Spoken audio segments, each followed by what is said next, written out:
So what's up, kumusta? Ayos pa tayo dyan. So nandito tayo ngayon sa may Euromotor booth naman, or dito sa may area ng Euromotor. So marami silang nilabas ngayong araw na to. So ngayon meron sila rito na nilabas na Euromotor Griffin 205. Okay, so ito wala pa tong presyo, parang picture pa lang to.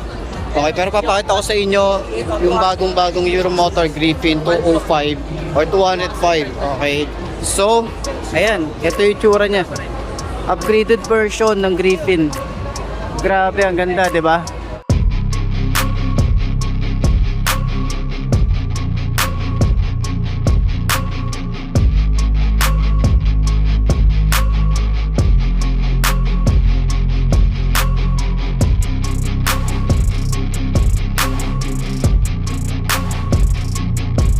So upgraded version siya ng Euromotor Griffin 180. Ngayon ginawa nilang 205.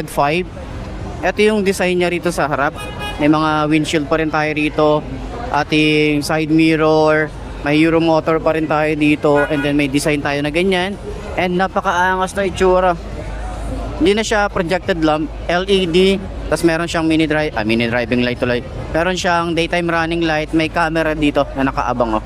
Ang galing. Tapos meron siyang winglet dito sa side. And naka ABS na rin to. Naka single disc brake dito sa harap. Naka dual pad caliper. Tapos yung mugs niya, no?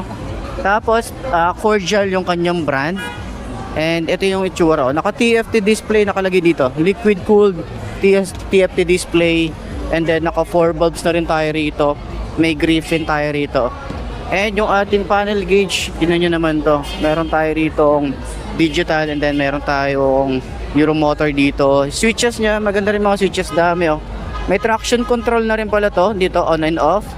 Tapos may mga function dito, may mga arrow, ayan, may check, may up and down. Ito naman may home. Ayan, oh, ganda. Parang excited akong maupuan tuloy. Ma-walk around to kapag available na to sa market. So hindi pa natin alam kung magkano to. Parang future MC pa lang nila to, or motorcycle, no? So ayan, may ano tayo rito, keyless na rin. Dito rin binubuksan yung seat and fuel. Okay, di natin mabuksan, hindi rin siya naka-on. Tapos yung gas tank natin dito. Tsaka maganda yung kulay. Gusto ko yung kulay niya, red and black. Okay. Tapos naka camelback na rin tayo rito. Parang carbon fiber finish yung itsura. Dito rin, no, sa side na to, parang merong carbon fiber finish din. Tapos dito rin sa side, foot pegs natin, lapad din. Tapos naka liquid cooled nga tayo rito. Yung kanyang cover, ang ganda ng texture, parang carbon fiber finish. Tapos naka dual shock, may baso na rin tayo rito.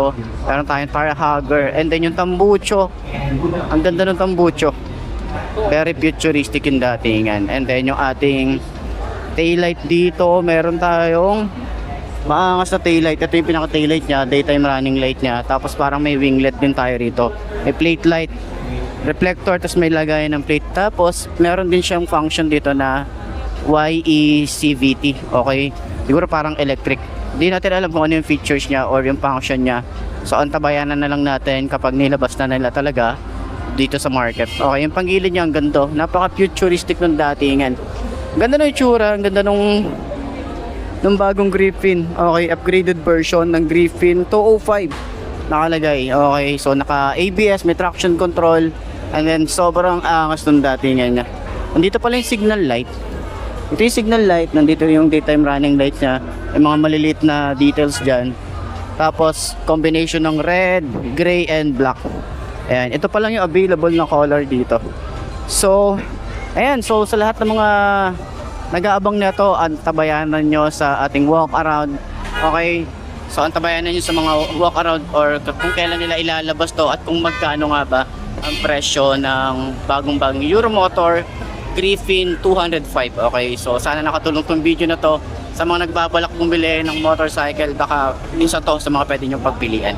So yun, sana nakatulong tong video na to, at shoutout dito sa may Euromotor, dito sa may booth nila, sa may makina Moto Expo 2026. Okay, so nandito naman tayo taon-taon. So ayun lang, maraming salamat sa inyo, at subscribe na rin. Bye!